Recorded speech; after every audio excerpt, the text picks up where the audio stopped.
계속 아프니까 참고 참다가 병원에 가게 되는데 이 뽑으셔야 돼요 라고 하면은 나 어제까지 멀쩡했는데 갑자기 이 뽑으라고 해요 막 그러거든요. 움직임도 없고 그때 충치 잇몸병이 제일 많이 생겨요. 잇몸이 더 나빠지는 결과를 얻게 되실 수도 있어요. 피가 섞여 나온다. 이게 다 처음에 생기는 잇몸 질환의 징후들이에요. 어느 날 갑자기 치아가 우수수 빠진다 라고 합니다. 어느 날 갑자기가 아니에요. 다만 이게 증상이 없었을 뿐이죠. 제가 말씀드리는 거는 중년 환자분들은 충치 때문에 치아를 소실하는 경우는 별로 없어요. 충치라는 거는 이제 진행성으로 가는 경우는 많진 않아요. 기존에 있는 충치가 진행을 할 수도 있지만 확률이 낮다. 그러면 우리가 이제 나이를 먹어서 40대, 50대가 돼서 치아를 잃게 되는 큰 이유는 잇몸병이에요. 잇몸병. 잇몸병의 질환은 우리 TV 광고에서 많이 나오죠. 붓고 피나고 아프고 잇몸이 약간 붓는 것 같다. 피곤하다. 어제 술을 먹고 잤는데 아침에 일어나서 양치하니까 이에서 피가 섞여 나온다. 이게 다 처음에 생기는 잇몸 질환의 징후들이에요. 진료를 안 받으셔도요. 보통의 잇몸병은 일주일이면 증상이 없어져요. 건강하신 분들은 잇몸병의 질환을 불편함을 모르고 사시게 됩니다. 그래서 잊고 살아요. 몇 달이 지나요. 다시 어느 날 좀 피곤해져요. 피곤해지면 다시 양치하는데 피가 좀 나요. 또 피가 나네? 또 깜빡해요. 거기서 우리가 관심을 가지고 병원에 가셔야 돼요. 치과에 가셔서 가장 기본적인 잇몸병을 치료하는 스케일링부터, 그 다음에 마취를 하고 하는 잇몸 질환을 치료하는 큐렛이라고 하는 잇몸 치료가 있거든요. 필요한 치료를 좀 하시면 거기서 더 잇몸이 나빠지는 거를 막을 수가 있습니다. 옛날에 어르신들이 하던 말을 생각해보면 어느 날 갑자기 치아가 우수수 빠진다라고 합니다. 어느 날 갑자기가 아니에요. 다만 이게 증상이 없었을 뿐이죠. 신체 어느 부분이 아프다고 했을 때는 대부분은 계속 아파요. 계속 아프니까 참고 참다가 병원에 가게 되는데 이 잇몸 질환이라는 거는요. 잠깐 어떤 신호를 보내요. 잊고 살다가 이게 너무 손 쓸 수가 없을 정도가 됐을 때 이제 증상이 너무 아픈데 라고 해서 병원에 가면 이 뽑으셔야 돼요 라고 하면은 나 어제까지 멀쩡했는데 갑자기 이 뽑으라고 해요 막 그러거든요. 그래서 우리가 우리 몸이 보내는 그 작은 신호, 잇몸이 좀 부은 것 같다, 피가 난다. 그럼 그럴 때 치과에 가셔서 스케일링과 잇몸 치료들, 적절한 치료들을 받으면 건강하게 잇몸과 치아를 유지하실 수 있을 것 같습니다. 잇몸이 좀 붓고 피가 났을 때 이걸 방치하게 되면은 그러니까 증상은 없어요. 보통 제일 먼저 안 좋아지는 부분이 맨 끝에 어금니에서 두 번째 정도, 어금니 그리고 아래 앞니 이 정도부터 망가지기 시작해요. 눈으로 보이는 거는 어떻게 보이냐면 앞니가 뭐 이렇게 벌어진다든지, 그리고 아니면 여기가 좀 욱신욱신 붓거나 하는 건데, 뼈가 녹는다라고 표현을 하잖아요. 그게 잇몸병이고 그게 풍치예요.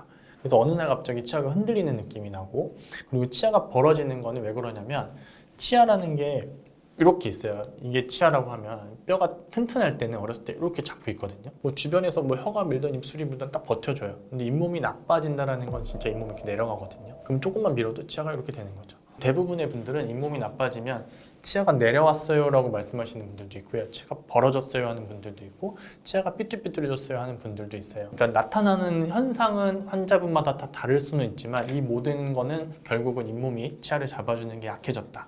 그게 잇몸 질환의 초기 신호다 정도로 알고 계시면 되고요. 건강을 망치는 음식이라고 하는 거는 결국은 당이 제일 문제예요. 당이 제일 문제고, 끈적끈적한 거. 대표적인 게 사탕, 뭐 탕후루 이런 걸 수도 있고요. 탄산음료도 안 좋다고 하고, 우리가 맨날 많이 마시는 그 커피 믹스 이런 것도 설탕이 많이 들어있으니까 좋진 않은데, 어쨌든 뭐 안 먹을 수는 없고 자기의 기호식품이기 때문에 먹기는 먹는데 관리를 잘 해주시면 돼요. 먹고 나서 양치를 막 찾아보시면 30분 있다 해야 된다, 3분 있다가 해야 된다, 다 중요한데 30분 있다 하려다가 안 하는 게 더 문제예요. 그런 거를 너무 이론적인 걸 생각하지 마시고 콜라 먹고 뭐 사탕 먹고 커피 먹고 양치를만 해주신다면 치아 건강을 유지하는 데는 큰 문제는 없습니다.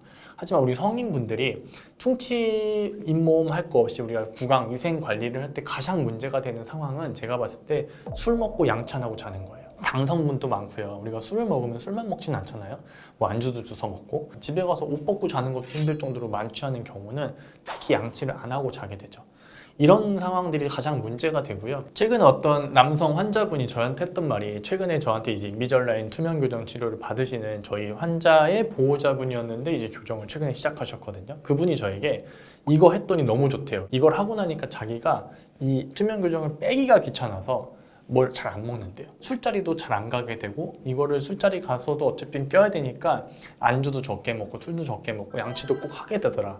양치를 자꾸 하게 되니까 잇몸이 좋아지는 게 느껴지더라. 이런 얘기를 하세요. 뭘 먹고 양치를 하면 되는 거는 다 알아요. 다 아는데 많은 환자분들이 힘들어하는 거는 술 먹고 양치하는 거. 또 그만큼 안 좋은 음식이 담배예요. 담배는 입안에 그 어떤 상황과도 좋은 게 없습니다. 막 사랑니 뺐는데 뭐 담배 펴도 돼요. 교정했는데 담배 펴도 돼요. 충치 치료했는데 담배 펴도 돼요. 막 항상 물어보거든요. 그 어떤 상황도 어떤 치과 의사한테 어떤 상황에서도 담배가 좋냐, 괜찮냐라고 하면 다 안 된다고 할 거예요. 담배 피시는 분들은 이번 기회에 담배도 좀 끊으시면 좋고, 입안 건강이 건강한 게 장수하는 데 되게 중요해요. 그래서 오래 건강하게 사시려면은 뭐 비타민도 드시고 여러 가지 약 다 드시잖아요. 그 모든 걸 하기 전에 양치만 잘하셔도 입안만 건강해도 되게 오랫동안 식생활 즐기시면서 건강하게 사실 수 있습니다. 중년 치아 교정에 대한 많은 오해는 뭐냐면 교정 치료를 하면 잇몸이 나빠질까봐 안 한다. 많은 논문에서 치아 교정을 해서 잇몸이 나빠진다라는 직접적인 연관은 없는 걸로 결론이 나오고 있고요. 잇몸이 나빠진다라는 거는 이제 세균이라는 거는 치아에 붙어있는 치태나 치석 그런 것 때문에 잇몸이 나빠지는 거고, 치아 교정을 했기 때문에 잇몸이 나빠지는 거는 논문으로 밝혀지지 않았습니다. 하지만 교정을 하게 되면 잇몸이 당연히 바뀌기는 하거든요. 중년 교정에서 치아 교정을 하면 대부분의 잇몸이 나빠졌다라고 느끼는 거는 블랙 트라이앵글이라고 해서 그 치아 밑에 구멍 뚫려 있는 거 있어요. 그거를 보시고, 교정하기 전에는 치아가 빽빽히 구멍이 없었는데 교정을 하고 났더니 치아 사이에 구멍이 막 뚫렸다, 잇몸 나빠졌다, 교정했기 때문이다 라고 생각하는 게 제일 흔한 이유예요. 근데 그거는 잇몸이 교정을 해서 나빠진 게 아니고요, 교정하기 전에도 나빴던 잇몸이 교정을 하고 났더니 보이는 거예요. 치아 두 개가 이렇게 겹쳐 있으면 이 사이에 잇몸이 나쁜 게 보이지가 않아요. 이게 펴지고 나면 이 사이 구멍이 보이는 거죠. 가장 많이 하는 오해는 잇몸이 나빠진다라는 건데, 잇몸이 나빠지는 건 아니고요. 잇몸 관리를 오히려 더 잘할 수 있게 도와줘요. 최근에 저희 환자분 중에 한 명이 오랜만에 이제 정기 검진을 하러 오셨어요. 교정 끝나신 지는 한 5년 정도 되신 분이고, 아래 앞니가 너무 많이 삐뚤삐뚤해서 아래 앞니 하나를 발치를 하고 나머지 치아 3개로 배열을 해서 치료를 마무리하신 분이에요. 잘 지내셨냐고 이런 얘기를 하다가 자기는 너무 이상하대요. 왜요? 그랬더니 자기는 치아 교정만 했는데 잇몸이 좋아진 것 같다라는 거예요. 원래 치아 교정하면 잇몸이 좋아집니다 라고 하면서 제가 말씀드린 게 뭐냐면, 치아가 많이 삐뚤삐뚤하면 양치하기가 어렵고요. 저희가 스케일링을 하러 오셔도 스케일링도 못해요. 스케일링 팁이라는 게 이렇게 뾰족하게 생겼는데 그게 치아 사이에 들어가야 되는데 치아가 겹쳐져 있으면 그 사이에 들어갈 수가 없거든요. 그래서 치아가 반듯하게 펴지면 오히려 위생 관리가 더 편해지고 앞으로 남은 인생의 치아가 더 건강해지는 방향이에요. 그리고 이제 중장년 분들은 당뇨, 골다공증 이런 거 약 다 드시잖아요. 특히 골다공증은 이제 치과 진료, 교정뿐만 아니라 뭐 임플란트든 충치 여러 가지 제한 사항들이 좀 많아요. 그래서 골다공증 진단을 받고 이제 약을 드시기 시작한다. 약을 드실 수도 있고 주사를 맞을 수도 있죠. 골다공증 치료를 하실 예정이신 분들은 치과 진료를 좀 서둘러서 받는 게 좋고요. 당뇨가 있으면 이제 치주 질환이 많이 생기거든요. 치주 질환이라는 게 우리가 생각하는 풍치의 확률이 높아지는 건데, 풍치가 생기면 치아가 다 삐뚤삐뚤해지고 좀 벌어져요. 그래서 대부분의 분들은 치아가 이렇게 벌어진다든지 앞으로 삐뚤삐뚤해진다든지 둘 중에 하나로 이제 노화 현상이 진행이 되는 건데, 그 과정에서 우리가 치아 교정을 생각을 해보실 수가 있습니다. 근데 여기서 또 하나 걱정 많이 하시는 게 기간이에요. 우리가 치아 교정하면 막 2년, 3년 걸린다고 하는데 우리의 치아 교정의 목표에 따라 다를 수가 있어요. 잇몸이 나빠지면 치아 교정이 조금 더 어려워지고 신경 쓸 게 조금 더 많아요. 조금 더 많지만 교정을 못하는 건 아니고요. 다만 그 과정에서 우리의 목표, 예를 들면 10대 청소년들은 그냥 무조건 예쁘고 100점으로 만들면 돼요. 우리 중장년들은 당장 내가 불편한 거 그걸 하는데 무조건 뭐 어금니 다 움직이고 뭔가 막 해서 뭐 무리하면서까지 교정을 해서 2년 3년 막 해버리면 지치고 선택도 안 하고, 그래서 중장년들의 교정은요, 치료 목표 자체를 환자분들이 좀 원하는 거 정도로 좀 수정을 하고요. 보통은 6개월 정도면 대부분 끝난다라고 보셔도 돼요. 하지만 이건 환자분들의 상황과 목표에 따라 다를 수 있으니까 이거는 가까운 곳에 있는 교정치과에 가셔서 상담을 받는 게 좋고요. 그리고 세 번째로 중장년 분들이 걱정하는 거는 이제 장치, 철사를 붙이는 거에 대한 부담감이 많아요. 많은 환자분들이 내가 이 나이 먹어서 철사를 붙이는 게 창피하다라는 말을 정말 많이 해요, 상담받을 때. 하지만 요즘에는 인비절라인이라고 해서 투명 교정 장치가 있어요. 이 투명 교정 장치를 하면은 그냥 정말 가까운 친구도 내가 교정하고 있는 거 모르실 수도 있어요. 저도 하고 있거든요. 제가 지금 여기 빼고 있는데 이렇게 생겼어요. 투명해요. 이렇게 끼면은 거의 안 보이는데 중장년 환자분들이 당장 본인에게 필요한 치료를 한다라고 하면 기간도 짧고 불편한 것도 없고 앞으로 남은 인생 치아 건강도 건강하게 유지할 수 있는 방향이니까 고민만 하지 마시고 가까운 곳에 가서 일단 상담을 받으세요. 상담 받아보시면 굉장히 만족스러운 치료 받으실 수 있을 거예요.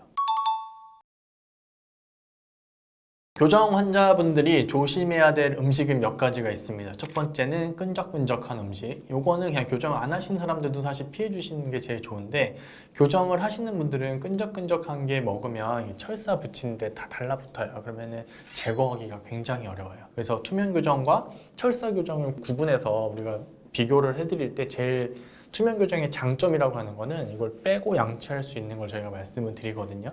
그만큼 철사가 있는 분들은 그 양치가 어렵기 때문에 더더욱 끈적끈적한 걸 좀 피해 주시면 좋고요. 그리고 두 번째 교정하시는 분들이 피해야 되지만 피하기 싫고 뭐 하는 분들이 좀 많은 것 같은데 카레. 이 카레가 먹으면 안 되는 건 아닌데 보기가 안 좋아져요. 철사 교정으로 할 때는 고무줄이라는 게 들어가거든요. 카레를 먹으면 장치가 변색이 된다라는 이야기가 있는데 장치가 변색되는 거는 보통 레진 브라켓이라고 해서 예전에 많이 쓰던 브라켓, 요즘에는 웬만하면 세라믹 브라켓을 많이 쓰거든요. 세라믹은 도자기, 근데 사기 그릇에다가 김치국, 된장찌개 먹어도 변색 안 되죠. 그래서 세라믹은 변색 안 돼요. 카레 드셔도.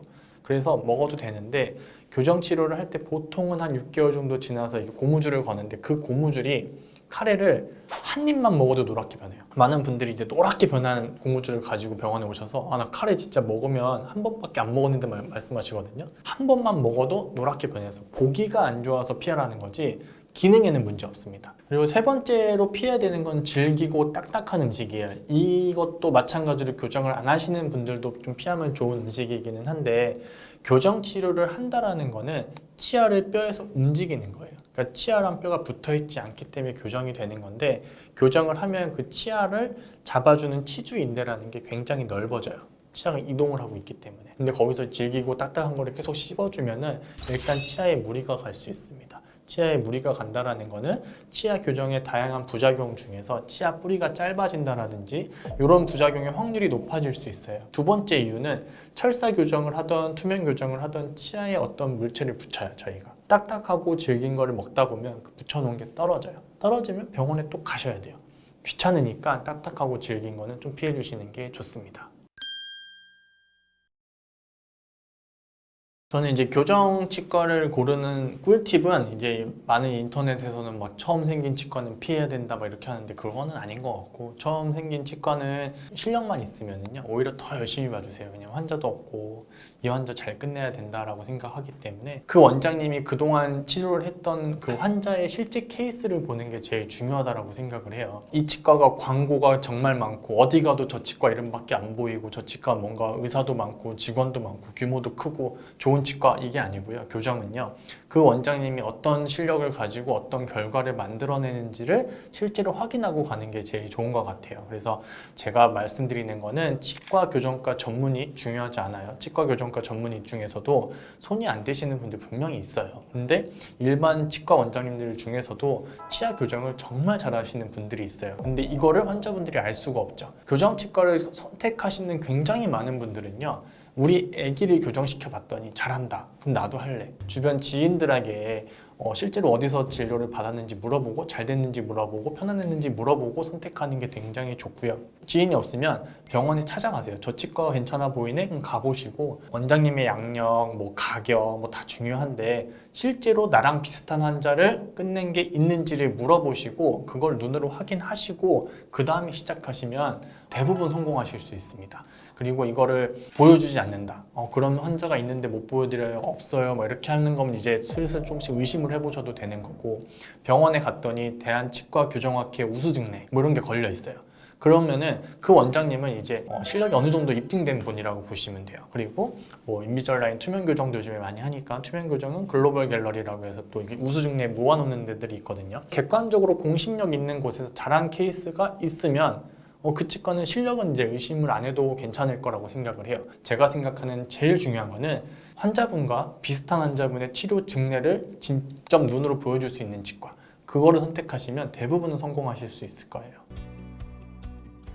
첫 번째는 이제 가장 많이 치과에 가게 되는 질환 중에 하나가 이제 충치 치료죠. 충치 치료는 우리가 이제 여러 가지 단계의 충치가 있다라고 보시면 돼요. 처음에 이제 초기 충치 같은 경우는 멈춰 있는 충치라고 보셔도 돼요. 그러니까 초기 충치가 진행을 하면 치료를 해야 되는 충치가 되는 거고, 하지만 이 초기 충치라는 것도 우리가 그냥 눈으로 이렇게 봤을 때는 까만색으로 보입니다. 그런데 이제 여기서 진행이 돼서 이제 가장 바깥쪽에 있는 치아의 에나멜층이라는 곳에서 조금 더 안쪽으로 들어가서 이제 덴틴, 중간층, 그리고 가장 안쪽에 우리가 신경이라고 부르는 그 가장 안쪽까지 진행된 경우에 따라서 치료 방법이 다 달라요.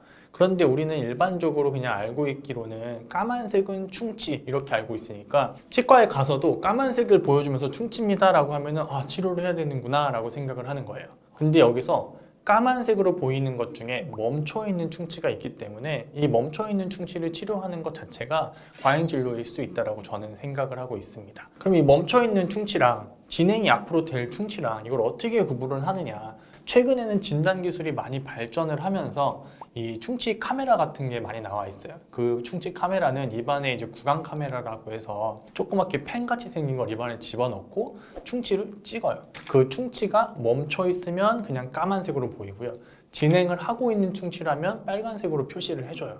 이게 어느 정도 과학적으로 입증이 된 거기 때문에 요즘에 꽤 많은 치과에서는 진단학적인 기구를 구비해 두고 사용을 하고 있습니다. 그래서 환자분들이 충치 검진을 받으러 갔을 때 원장님이 보시고 까만색 충치입니다, 치료하셔야 돼요 하고서 막 물어보지도 않고 마취부터 하는 치과가 있거든요. 이런 치과라면 틀렸다라고 말씀드리는 게 아니고 거기서 한 번 정도는 의심을 하고 이게 충치입니까? 그러면 어떤 진료를 해야 되는지, 그 이유가 뭔지 이렇게 얘기를 한번 들어보시고 이러이러한 이유이기 때문에 이렇게 치료를 하셔야 돼요 라고 정확하게 말씀하시는 곳에서 치료를 받으시면 과잉진료를 어느 정도는 막을 수 있을 거라고 생각을 합니다. 그리고 충치의 크기에 따라서도 이게 레진이라고 해서 가장 간단한 진료를 하는 것도 있고, 인레이라고 해서 조금 더 복잡한 치료, 거기서 이제 신경치료, 크라운 여러 가지 종류가 있는데 이 단계가 넘어가는 거는 원장님들의 소견일 수도 있어요. 그래서 과잉진료의 영역일 수도 있지만 이거는 조금 더 복잡한 얘기니까 환자분들이 거기까지 판단하기 쉽지 않을 수도 있어요. 충치 치료에 대해서는 과잉진료는 제가 봤을 때는 충치 치료를 안 해도 되는 초기 충치들, 특히 우리 중장년 환자분들 같은 경우는 40이 넘어가면은 사실 충치라는 게 잘 진행을 안 해요. 왜냐하면 우리가 그동안 치아를 한 30년 정도, 한 10살 정도에 나온다고 보면은 오랫동안 사용했잖아요. 그럼 치아는 이제 온갖 세월을 느끼면서 좀 더 강력해져요. 그러니까 있던 충치가 진행을 할 수는 있지만 일반적인 경우에는 없던 충치가 40이 넘어서 갑자기 생기진 않아요. 그래서 어떤 조그만 충치가 있을 때는 그거는 멈춰 있을 확률이 높다. 그리고 두 번째 과잉진료에서 생각나는 거는 이제 잇몸병과 관련돼서 이제 임플란트라는 게 또 있죠. 치아를 빼면 임플란트를 해야 된다. 이게 그냥 일반적으로 알고 있는 공식인데, 첫 번째는 발치를 해도 임플란트를 안 해도 되는 경우도 있을 수는 있어요. 이게 중장년층들은 대부분은 치아가 좀 삐뚤삐뚤하죠. 치아가 빠졌을 때 그 공간을 이용해서 삐뚤삐뚤한 치아를 배열을 하는 교정치료를 통해서 임플란트를 안 할 수도 있어요. 교정치료라는 걸 해야 되는데 이를 뺐다고 임플란트 하는 게 과잉진료냐? 이건 절대 과잉진료는 아니에요. 그냥 환자분들이 찾아간 병원이 이제 교정 전문 병원이냐 아니냐에 따라서 치료 계획은 다를 수가 있고요. 그거는 둘 다 맞는 치료 계획일 수는 있습니다. 하지만 제가 임플란트에서 말하고 싶은 과잉진료는 요즘에 임플란트가 굉장히 저가로 광고가 많이 나와요. 30만 원대, 40만 원대 임플란트가 있어요. 자, 신경치료를 하고 크라운을 씌워요. 크라운도 보통은 싸게 받아도 한 40만 원 정도에서 가격이 형성되어 있고, 거기다 신경치료도 하고 치료도 한 5번, 6번은 오셔야 되거든요.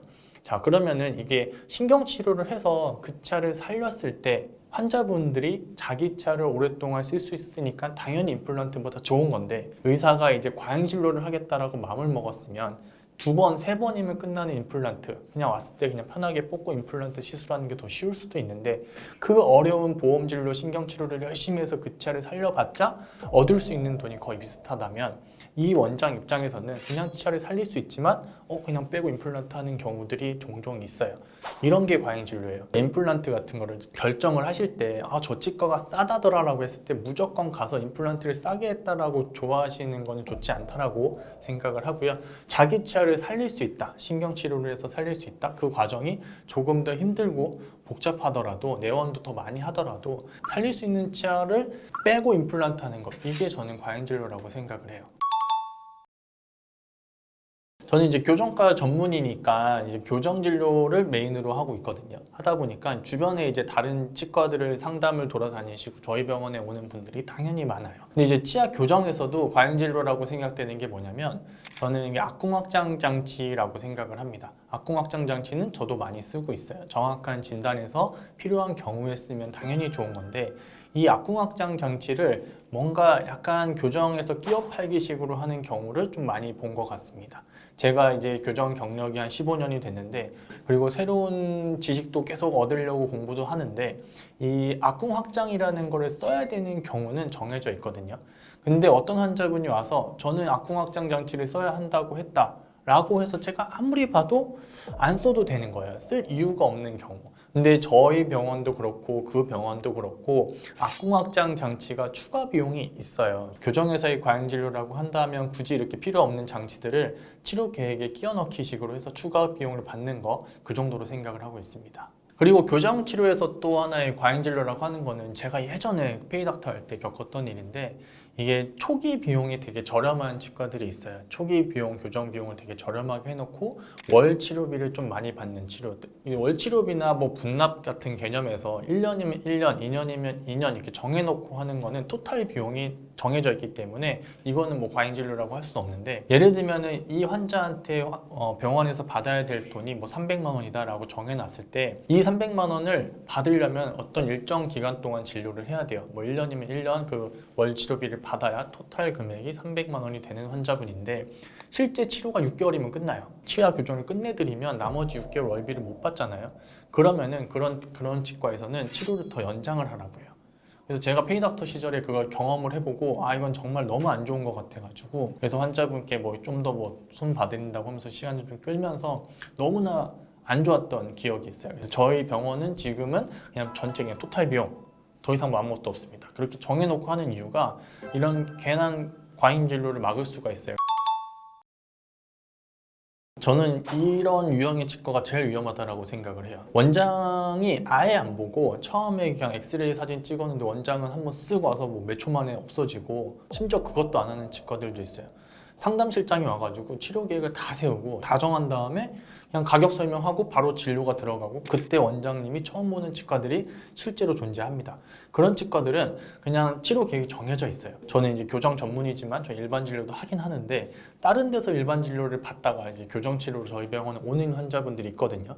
그래서 충치 치료를 해야 된대요. 그래서 제 입안을 이렇게 보면은 진짜 간단한 조그만 충치 몇 개가 있는데 뭐 인내의 신경 치료 뭐 얘기를 해요. 이게 어떻게 이런 치료 계획이 나오지?라고 해서 저도 이제 그 이유를 알아야지 앞으로의 치료 계획을 세우니까 그쪽 치과에 전화를 해서 얘기를 해보면 상담실장이랑 저랑 얘기하는 경우가 굉장히 많아요. 또 원장님이랑 얘기를 좀 하고 싶다라고 하면은 원장님은 아직 진료를 안 보셨기 때문에 환자분을 모르고 치료 계획은 이렇게 확정이 됐대요. 상담실장이 치료 계획을 세우는 거는 진료 범위를 넘어가는 일이고, 엄밀히 따지면 이제 의료법 위반까지 갈 수 있는 문제입니다. 이게 그러니까 위임 진료랑 비슷한 이야기인데, 위임 진료라는 거는 불법은 아니에요. 불법은 아니고, 예를 들면 치아 교정과에서도 어떤 파워체인 고무줄을 건다든지 철사를 바꾸라든지 이런 게 다 원장의 오더, 그냥 어떻게 해주세요라고 하고 가고 위생사 선생님이 오셔서 진료 받는 거는 뭐 당연히 있을 수 있는 일인데, 그 과정 하나하나가 검사가 안 된다면 문제가 될 수 있어요.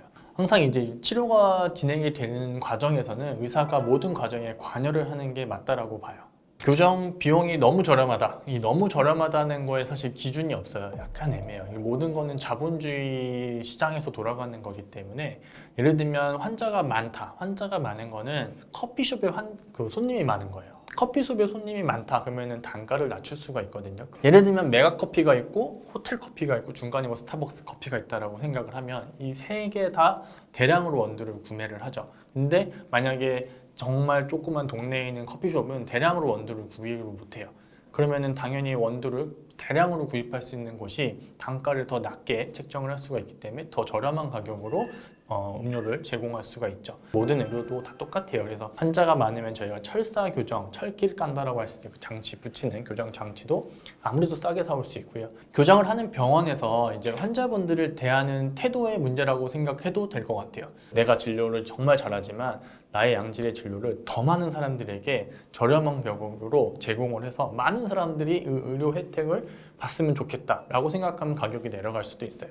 하지만 나는 진료를 정말 잘하는데 지금 환자가 너무 많아서 더 이상 환자를 볼 수는 없고 나는 더 많은 환자를 보는 것 대신 가격을 비싸게 한 다음에 적은 환자를 보겠다라고 생각하시는 원장님도 있을 거예요. 가격이 비싸냐 싸냐를 선택할 때 저는 항상 말씀드리는 게 싸고 좋은 가성비 제품을 고르는 건 굉장히 어려워요. 우리는 확률이에요, 확률. 환자분들이 이 원장을 선택해서 진료를 받을 때 치료가 잘 될지 안 될지는 알 수가 없습니다. 그냥 쉽게 생각하면 싸고 좋은 치과를 고르는 확률은 낮을 거고요. 비싼데 나쁜 치과도 있겠지만 비싼데 치료를 잘하는 게 보통은 일반적이기는 해요. 그래서 어떤 교정이 뭐 200만 원이다 너무 싸다 저기 문제가 있다 이건 아니고요.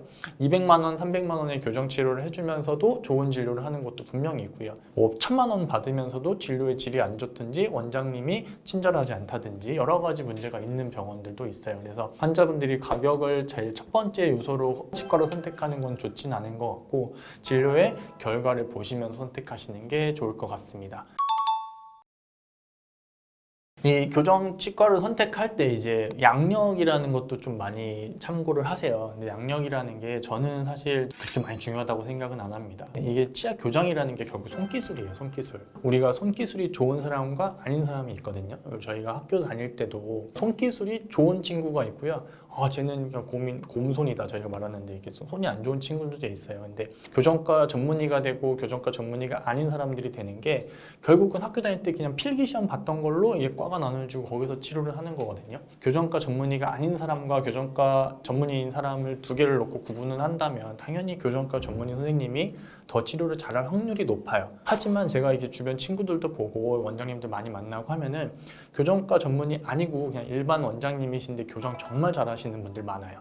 이게 결국은 손기술이고 얼마큼 자기가 관심이 있고 그 관심 있는 분야를 공부하고 연구하고 이거를 실제 환자한테 치료를 하느냐에 따라서 결과가 다 다른 거기 때문에 양력은 환자분들이 치료를 선택하는 데 있어서 A랑 치과, B 치과가 너무 고민이 될 때 한 사람이 전문이고 이쪽은 아니다. 그럼 참고사항은 될 수 있는데요. 환자분들의 그 치료 결과를 결정하는 데 중요한 차이는 아니라고 생각을 합니다. 여기서 생각나는 거는 저는 이제 교정과 전문이에요. 저도 이제 진단을 하다 보면 임플란트 이야기도 해야 되고 사랑니 발치 이야기도 해야 되고 충치 치료 이야기도 해야 돼요. 저는 이제 그쪽 분야의 전문가는 아니기 때문에 환자분들한테 이거는 이제 충치 치료 원장님한테 상담을 받아보시고 진단 결과를 듣고 그 다음에 저랑 같이 한번 다시 이야기를 해보겠습니다라고 말씀을 드려요. 이게 맞는 거죠. 어떤 원장님들은 교정을 전문으로 하지 않으니까 저는 당연히 이해는 하는데 교정 치료를 청소년기에 받아야 되는 아이들이 있어요. 성인이 다 되어서 연구치가 모두 다 나온 다음에 치료를 해도 아무 상관이 없는 친구들이 있는데 초등학교 4, 5학년, 6학년 이때쯤 꼭 치료를 받아야 되는 친구들이 한 중학교, 고등학교 때쯤 저희 병원에 와요. 그럼 상담을 하다 보면 좀 안타깝잖아요. 근데 안타까워서 지난 일을 잘 말씀은 안 드려요. 예전에 왔으면 더 좋았습니다 라는 말을 해봤자 어머니 아버지들 마음만 무거워지니까 제가 웬만하면 말씀을 안 드리는데 오셔서 먼저 이런 얘기를 하세요. 연구치 다 나오고 나서 교정치료를 하라고 해서 지금 왔습니다 뭐 이런 얘기를 하세요.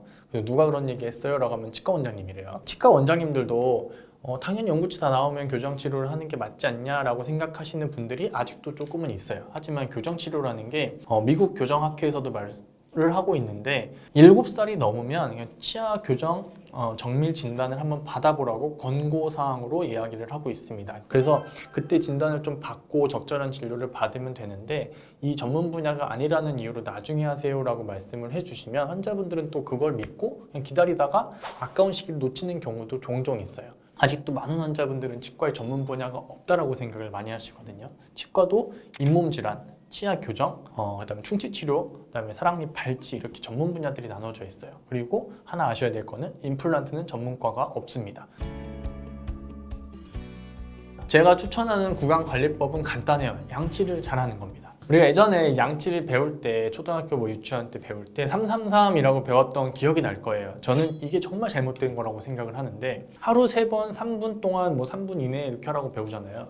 그래서 많은 분들이 학생이든 뭐 어르신이든 다 하루 3번만 하면 되는 거 아니냐라고 하는데 하루 3번은 기본이라고 보시면 돼요. 야식 드시고 안 하실 건 아니잖아요.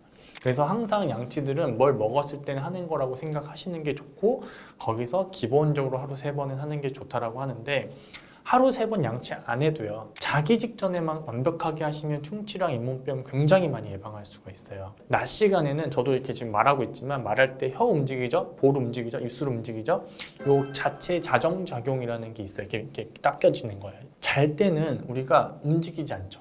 입 벌리고 자고 입안이 건조해지고 움직임도 없고 그때 충치, 잇몸병이 제일 많이 생겨요. 자기 직전에 양치를 잘 하시면 잇몸병과 충치를 최대한 많이 예방하실 수 있을 거예요. 그리고 두 번째는 중장년 분들, 40대 이상 되시는 분들이 구강 관리를 잘 못하시는 이유 중에 굉장히 많은 부분이 치아가 삐뚤삐뚤하기 때문이에요. 치아가 삐뚤삐뚤한 거는 당연히 양치질 못해요. 치실하기도 힘들어요. 그리고 스케일링 하러 병원에 가셔도 저희도 그 부분을 깨끗하게 해드리기 어려워요. 접근이 안 돼요. 그래서 치아 교정을 통해서 치아를 좀 반듯하게 해놓으시면 관리가 편해져요. 양치도 편해지고 스케일링도 깨끗하게 받을 수 있고 그래서 장기간에 걸쳐서 전 인생을 보고 생각을 하시면 한 6개월 정도만 투자를 하시면 치아가 반듯하게 될 수 있거든요. 그 다음에는 관리가 쉬워지니까 훨씬 더 건강한 치아, 잇몸 유지하시는 데 도움이 될 거라고 생각을 합니다.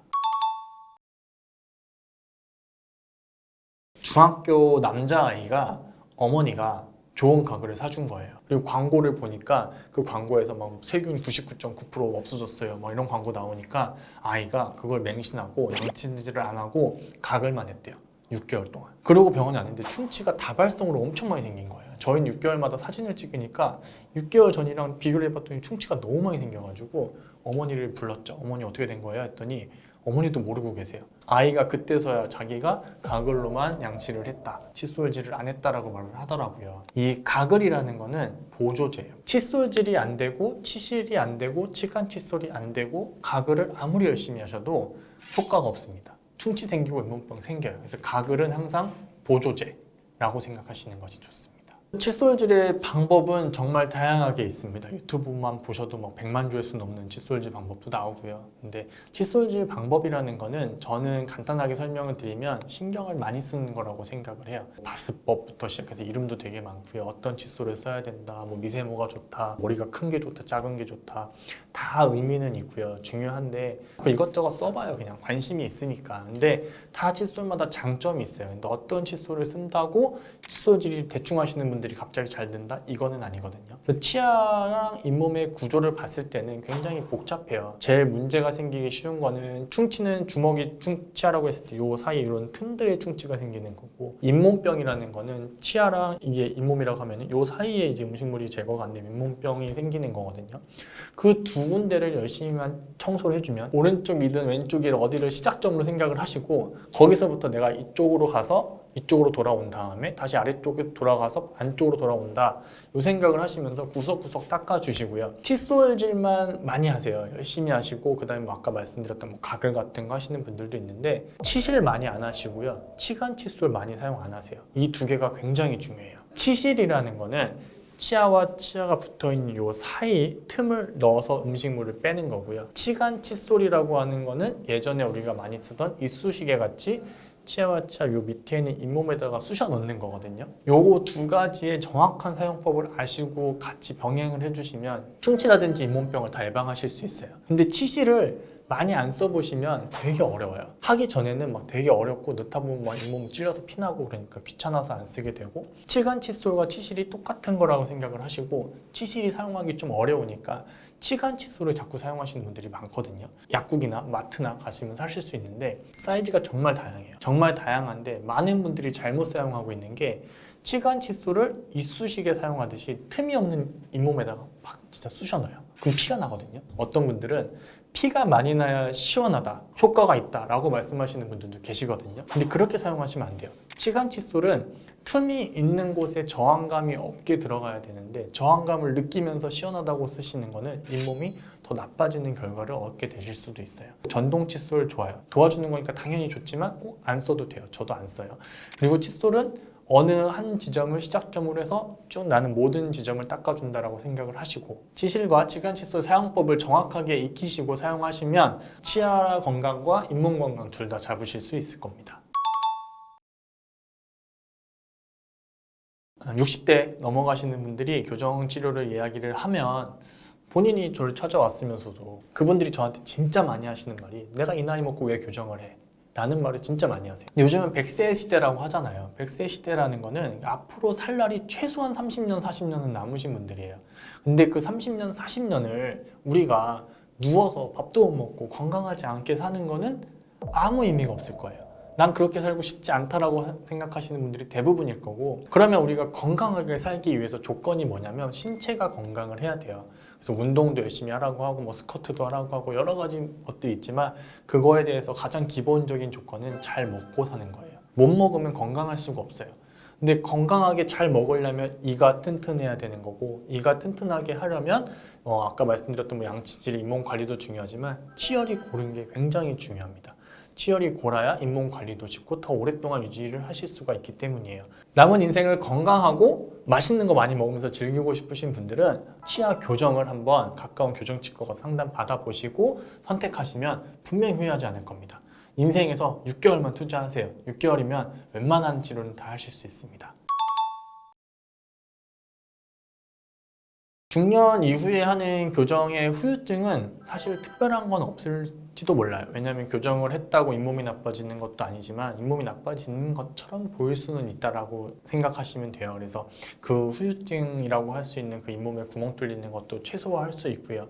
그다음에 치아가 흔들흔들 할 수 있어요. 흔들흔들 한다는 게 어린 친구들도 교정을 하면 일단 흔들흔들 하거든요. 그 이후에 이제 다시 고정이 되는 건데, 잇몸이 안 좋으신 이제 중장년 분들은 이미 잇몸이 안 좋은데 거기다 교정까지 하니까 더 흔들릴 수 있어요. 특히 교정하는 기간 동안에. 그리고 교정이 끝나고 나면 유지장치 같은 걸로 잡아주면 되는데, 이미 안 좋은 잇몸에서 교정 치료를 할 때는 주의사항도 많고 신경 쓸 게 많아요. 그리고 그거를 했을 때 환자분들이 느낄 때 치아는 가지런해지고 관리도 쉬워지고 잇몸이 뭐 좀 변하긴 했겠지만 뭐 건강한 느낌도 나고, 하지만 여기서 이제 우리가 눈으로 봤을 때는 당장 뭔가 치아 사이에 구멍도 많이 뚫려 있고 치아가 좀 흔들흔들 하니까 뭔가 잘못된 게 아닌가 이런 생각도 자주 하게 되는 거죠.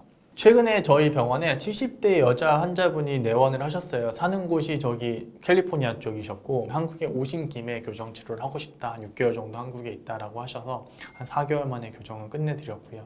교정하는 방법이 아래 앞니 쪽이 너무 많이 삐뚤삐뚤했어요. 잇몸도 많이 안 좋고, 그래서 하나를 빼고 나머지 3개로 배열을 하자라고 해서 교정 치료를 하는데, 근데 한국에서 이제 교정을 하고 싶은 이유에 대해서 말씀을 하시는데 미국에서는 교정을 안 해준대요. 안 해주는 이유가 너무나 많은 소송의 나라잖아요. 이 멀쩡한 치아를 빼는 것도 소송의 위험성이 있어서 의사 선생님들이 몸을 사린다고 하고요. 교정을 하나를 빼서 앞니 3개를 가지런하게 배열을 해도 봤을 때 잇몸에 구멍도 뚫려 보이는 건 당연한 거였었고, 그런 것도 소송의 위험성이 있고, 그래서 한국에 온 김에 교정 치료를 할 건데 저보고 너가 할 수 있냐 그러시는 거예요. 저는 할 수 있습니다. 그래서 그 위험성들에 대해서 미리 다 알려드렸더니 환자분도 그 위험성은 다 인지를 하고 계셨어요. 잘 마무리가 되셨고 유지장치를 끼고 가시면서도 정말 만족한다, 좋았다. 그래서 그런 케이스들을 보면은 이제 중장년들은 한계점이 굉장히 많아요. 한계점이 많지만 우리가 거기에 맞춰서 치료 계획을 세우고 치료 목표를 수정을 하면 얼마든지 교정은 가능하거든요. 중장년 분들은 교정 치료를 결심하실 때 내가 고치고 싶은 게 어떤 건지, 내 상황이 어떤지에 대해서 전문가랑 한번 이야기를 해보시고 그 다음에 결정을 하시면 좋은 치료 결과 얻으실 수 있고요. 그 결과를 가지고 오랫동안 또 건강하게 유지하시고 생활하시는 데 도움이 되실 거라 생각합니다.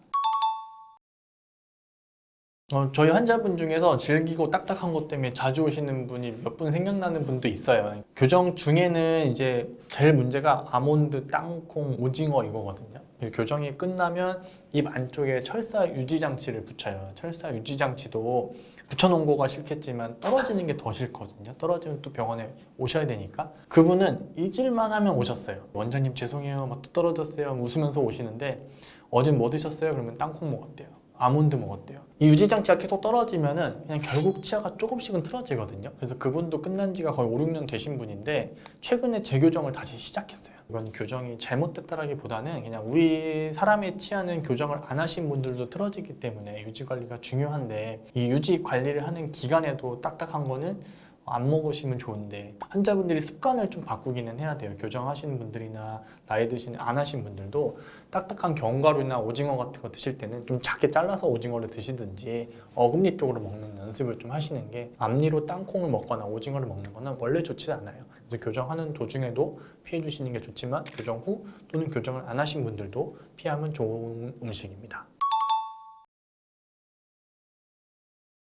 교정 치료를 이제 시작하시는 분들이 진짜 아셔야 할 게 있어요. 교정 치료라는 게 치료 자체도 굉장히 중요한데 교정 이후의 유지 관리가 정말 중요합니다. 잘 받느냐 안 받느냐에 따라서 앞으로 이제 치열이 어떻게 되는지가 결정되거든요. 이 유지 관리라는 게 뭐 매달 오실 건 아닌데 6개월에 한 번, 적어도 1년에 한 번씩은 오시는 게 좋아요. 유지 관리라는 거는 항상 많은 변수들이 생겨요. 치료를 받았던 치과가 없어진든지 내가 멀리 이사를 가든지 유지 관리를 받을 수가 없어서 집 근처에 다른 교정치과를 찾아가요. 모르는 치과를 찾아가는데 또 모르는 교정치과에서는 유지 관리를 잘 안 해줘요. 왜냐하면 해줄 이유는 없으니까.